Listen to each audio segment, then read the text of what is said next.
Oke. Eh, Baik, baik. Assalamualaikum warahmatullahi wabarakatuh.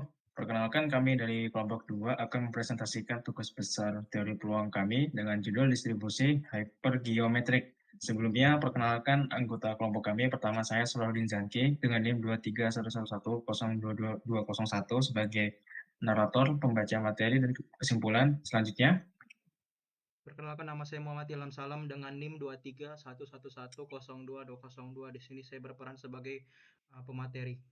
Selanjutnya. Baik, perkenalkan, nama saya Muhammad Ihab Alfarafi dengan NIM 23111022226 sebagai pembaca materi. Baik, selanjutnya nama saya Hamzah Ziyad Ibadur Rahman dengan NIM 2311102254. Peran saya yaitu sebagai pemateri. Perkenalkan, nama saya Prastia Malana Melida dengan NIM 23112175 membaca materi. Oke, baik.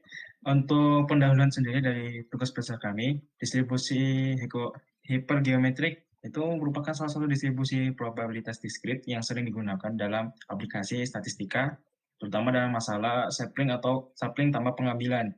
Kemudian distribusi ini pertama kali dikembangkan untuk menyelesaikan masalah probabilitas dengan pengambilan sampel dari populasi yang terbatas. Dalam konteks quality control di pabrik elektronik, distribusi ini menjadi alat yang sangat powerful untuk memprediksi dan menganalisis hasil inspeksi sampel.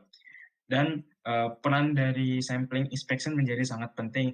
Pabrik elektronik modern biasanya mengandalkan teknik pengambilan sampel untuk mengevaluasi kualitas produksi secara keseluruhan. Namun, pengambilan sampel dari populasi terbatas memiliki karakteristik statistik yang unik dan memerlukan pendekatan matematis yang tepat untuk terpresentasikan hasilnya. Untuk rumus yang digunakan, yang pertama ada rumus distribusi hypergeometrik. Rumus ini digunakan untuk menghitung peluang memperoleh sejumlah keberhasilan. Contohnya dalam pabrik elektronik tadi, dalam suatu sampel yang diambil tanpa pengembalian dari populasi terbatas. Yang untuk rumusnya, yang pertama ini ada Px sama dengan X, plus kombinasi K terhadap X dikali N min K per N min X per kombinasi N terhadap N. Untuk keterangannya, N besar merupakan ukuran total populasi, K besar jumlah elemen berhasil dalam populasi, N kecil ukuran sampel yang diambil, X untuk jumlah keberhasilan dalam sampel, untuk A atau B kombinasi, artinya A pilih B. Kemudian untuk rumus rata-ratanya itu mu sama dengan N kali K per N. Untuk mu sendiri itu merupakan nilai rata-rata atau nilai harapan, kemudian N kecil merupakan jumlah elemen dalam sampel, untuk K besar jumlah total elemen yang berhasil dalam populasi, dan N untuk ukuran total populasi. Untuk rumus variansi distribusi, yang pertama sigma kuadrat yang artinya variansi sama dengan NK per N dikali N min K per N dikali N min N per N min 1. Untuk sigma kuadratnya itu memiliki arti variansi dari jumlah keberhasilan dalam sampel. Untuk N kecilnya ukuran sampel, untuk K jumlah elemen berhasil dalam populasi, dan N besar ukuran total populasi. Selanjutnya akan dijelaskan oleh rekan saya. Baik, saya lanjutkan, yaitu mengenai definisi permasalahan. Studi kasusnya yang dari kami itu yaitu quality control di pabrik elektronik. Sebuah pabrik elektronik memproduksi komponen sirkuit board dalam batch tertentu. Dari pengalaman, diketahui bahwa dalam setiap batch yang berisi 50 komponen, rata-rata terdapat 8 komponen yang defektif dalam kurung rusak. Departemen Quality Control ingin mengetahui probabilitas menemukan sejumlah tertentu komponen defektif ketika mengambil sampel acak 10 komponen dari batch tersebut untuk inspeksi.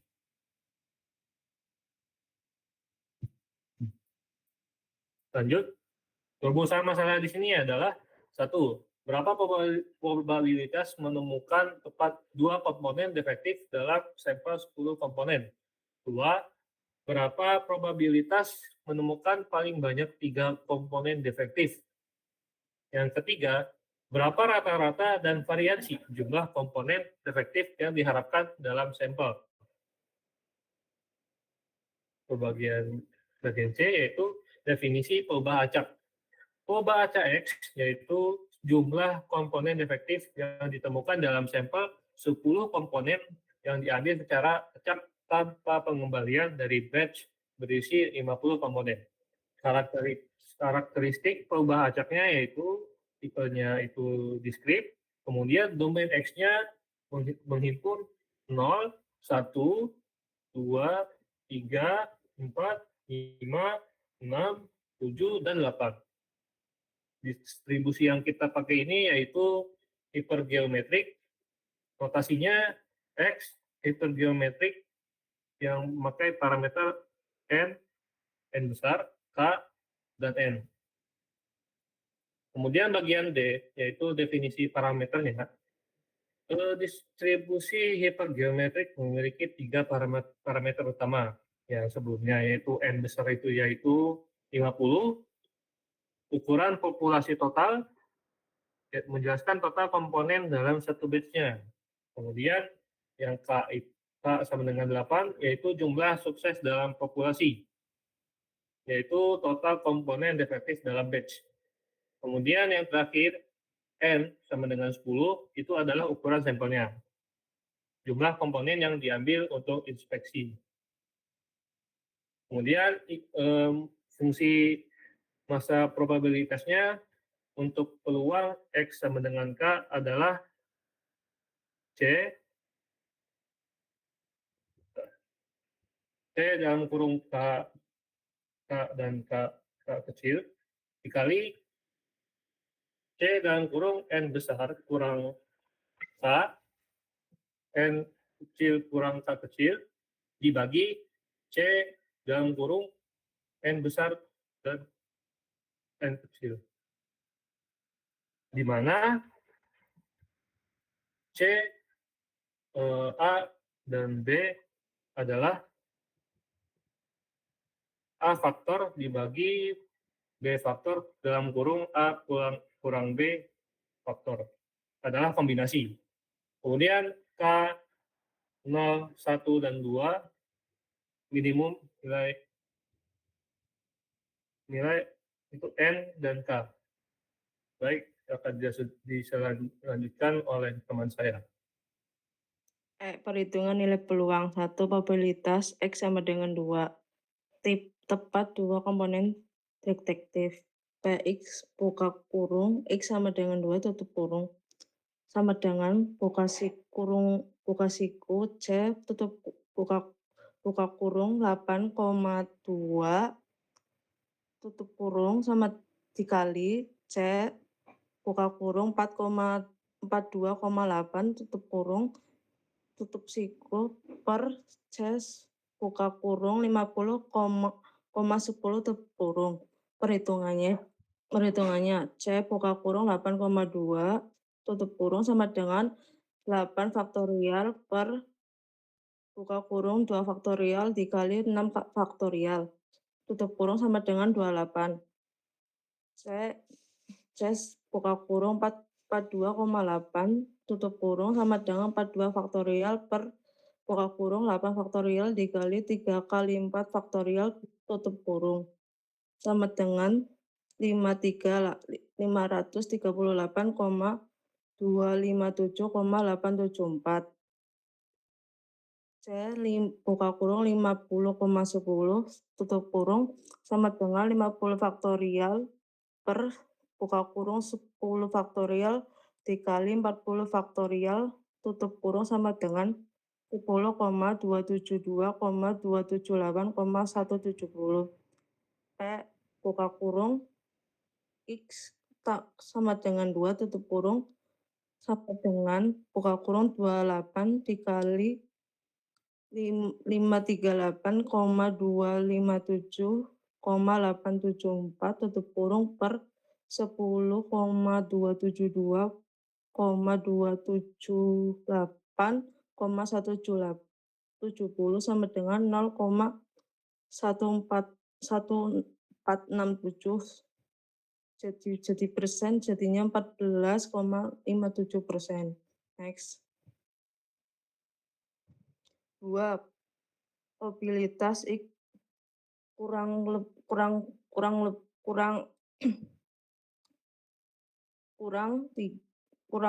kurang 3 paling banyak 3 komponen detektif. P buka kurung X kurang 3 tutup kurung sama dengan P buka kurung X sama dengan 0 tutup kurung plus P buka kurung P X sama dengan 1 tutup kurung ditambah P buka kurung X sama dengan 2 tutup kurung ditambah P buka kurung X sama dengan 3 tutup kurung perhitungan masing-masing. P buka kurung X sama dengan 0 tutup kurung sama dengan kurung siku C buka kurung 8,8 tutup kurung dikali C buka kurung 4,2 min 10 tutup kurung tutup siku per C 50,10 tutup kurung sama dengan 0,0163. P buka kurung X sama dengan 1 tutup kurung sama dengan kurung siku C buka kurung 8,1 dikali C buka kurung 42,9 tutup siku per C 50 buka kurung 50,10 tutup kurung sama dengan 0,815. P buka kurung X sama dengan 2 tutup kurung sama dengan 0,1467 buka kurung sudah dihitung tutup kurung. P buka kurung X sama dengan 3 tutup kurung sama dengan buka siku C tutup kurung 8,3 tutup kurung dikali C buka kurung 42,7 tutup kurung kurung siku per C buka kurung 50,10 tutup kurung sama dengan 0,2089. P buka kurung X kurang 3 tutup kurung sama dengan 0,0163 ditambah 0,0815 ditambah 0,1467 ditambah 0,2089 sama dengan 0,4534. Jadikan persen jadinya 45,34%. Tabel distribusi lengkap K.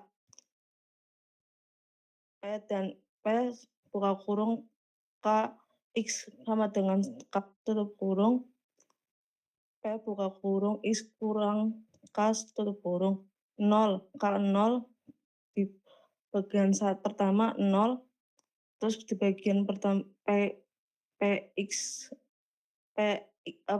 buka kurung sama dengan K sama tutup kurung 0,0163 dan 0,0663 0,0815 dan 0,0978 2 0,1467 jadinya 0,2445 0,2089 belahnya jadinya 0,4534 4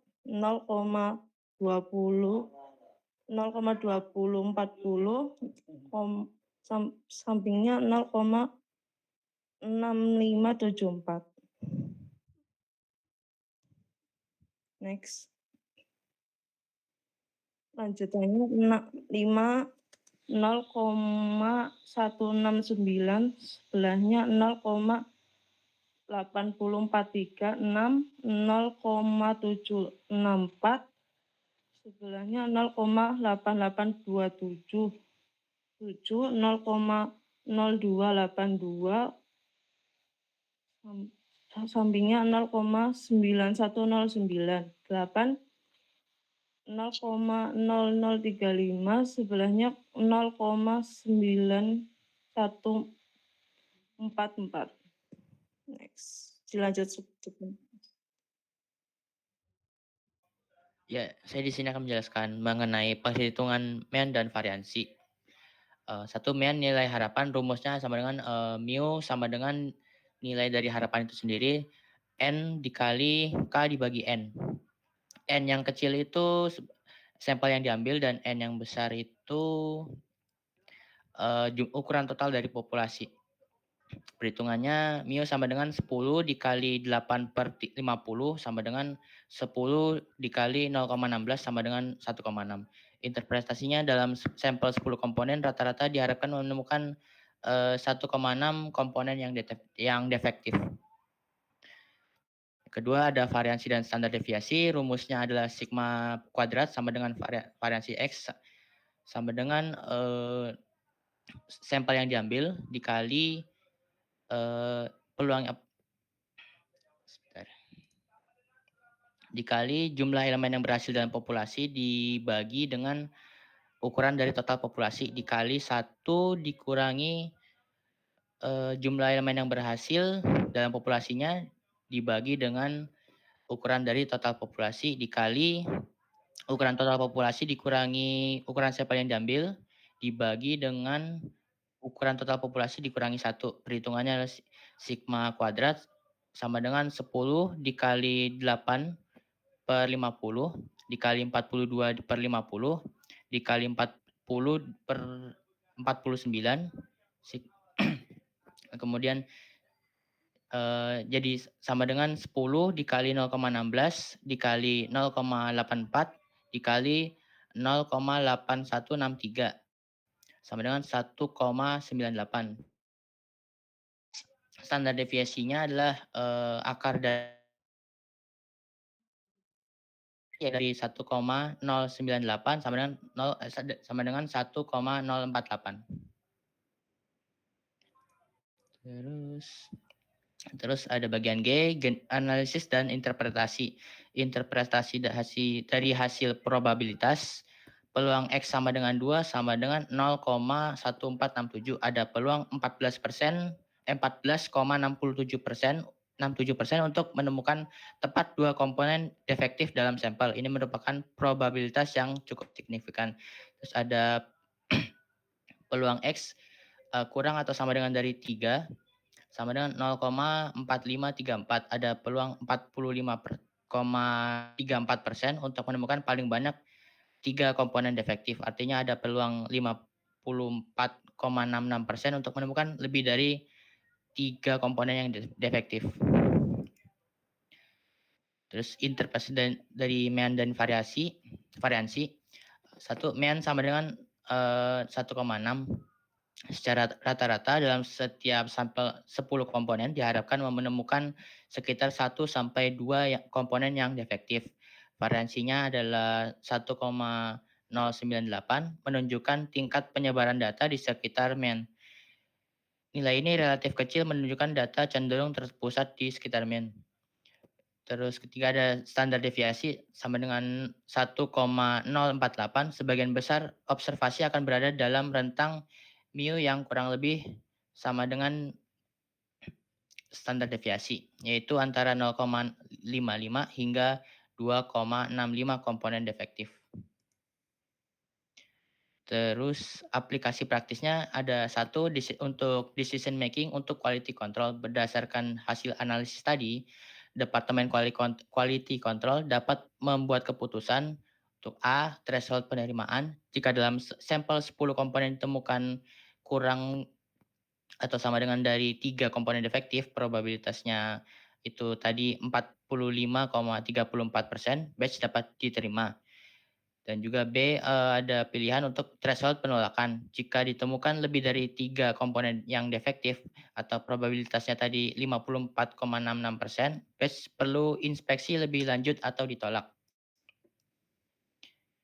Terus ada estimasi biaya quality control. Dengan mengetahui distribusi probabilitas, perusahaan dapat memperkirakan berapa banyak batch yang akan ditolak, merencanakan budget atau reward atau replacement, terus mengoptimalkan ukuran sampel untuk inspeksi. Ya, selanjutnya akan dijelaskan oleh teman saya. Oke, di sini saya akan menjelaskan perbandingan dari distribusi hipergeometrik dengan distribusi yang lainnya. Sebagai contoh di sini ada distribusi binomial dibandingkan dengan distribusi hipergeometrik. Kalau dari sampling, binomial itu menggunakan pengembalian, tapi kalau hipergeometrik tidak menggunakan pengembalian. Kalau misalnya untuk ukuran populasi, binomial itu tak terbatas atau sangat besar, sedangkan kalau hipergeometrik itu terbatas. Kalau misalnya probability suksesnya untuk binomial itu konstan, kalau hipergeometrik itu berubah setiap trial. Next. Oke, di sini kapan sih kita harus menggunakan distribusi hipergeometrik ini? Terus distribusi hipergeometrik ini dapat digunakan ketika sampling tanpa pengembalian, terus ada ukuran populasi itu relatif kecil, terus untuk rasio dari sampling yang digunakan terhadap ukuran populasi ini itu lebih besar 0,05 atau rule of thumb. Next. Oke. Di sini ada juga salah satu eksperimen dan simulasi yang sudah dilakukan terhadap yaitu simulasi Monte Carlo. Jadi melakukan simulasi untuk memverifikasi hasil teoritis, yaitu hasil apa ya namanya kayak kedugaan pertama gitu loh. Ya, terus yaitu melakukan simulasinya dengan beberapa langkah. Itu pertama itu generate 10.000 sampel acak dari populasi 50 komponen yang terdiri dari 8 detektif dan 42 baik. Terus yang kedua itu hitung frekuensi masing-masing outcome. Terus yang ketiga itu bandingkan dengan probabilitas teoritis. Oke, selanjutnya. Nah, dari hasil simulasi itu kita mendapatkan untuk mean empiris atau mean yang sudah dihitung itu ada 1,58 menggunakan distribusi itulah yang kita presentasikan. Sedangkan untuk teoritisnya itu 1,6, terus untuk variansi empirisnya itu 1,12, sedangkan untuk teoritisnya 1,098, terus untuk peluang ketika X sama dengan 2 untuk empirisnya itu 0,149, sedangkan untuk teoritisnya 0,1467. Next. Oke. Untuk bagian kesimpulan dan juga penutupan saya akan serahkan kepada Solahuddin Zangki. Saya persilahkan. Oke, baik. Untuk kesimpulannya, di sini kita bisa ngambil beberapa 5 poin kesimpulan. Yang pertama itu untuk distribusi hypergeometriknya itu. Untuk distribusi ini memang sangat cocok dipakai untuk quality control dalam misalnya pabrik atau sebuah bidang produksi lah istilahnya. Karena dengan samplingnya tanpa pengembalian sampling tanpa pengembalian dari populasi yang cukup terbatas, yaitu dari produksi itu sendiri. Kemudian parameter N sama dengan 50, K sama dengan 8, dan N kecil sama dengan 10, itu menghasilkan distribusi dengan mean 1,6 dan variansi 1,098. Yang ini menunjukkan bahwa rata-rata akan ditemukan 1-2 komponen defektif per sampel dari hasil produksinya. Kemudian probabilitas praktis. Ada peluang 14,67% untuk menemukan tepat 2 komponen defektif dan 45,34% menemukan paling banyak 3 komponen defektif dari hasil produksi. Kemudian aplikasi dalam bisnis. Hasil ini hasil dari perhitungan tadi untuk menghitung peluang menemukan komponen yang defektif tadi ini bisa digunakan untuk menetapkan kriteria penerimaan atau penolakan batch dalam estimasi biaya quality control. Kemudian keakuratan modelnya. Simulasi ini bisa memverifikasi bahwa model teoritis bisa memberikan prediksi yang akurat untuk situasi nyata. Oke.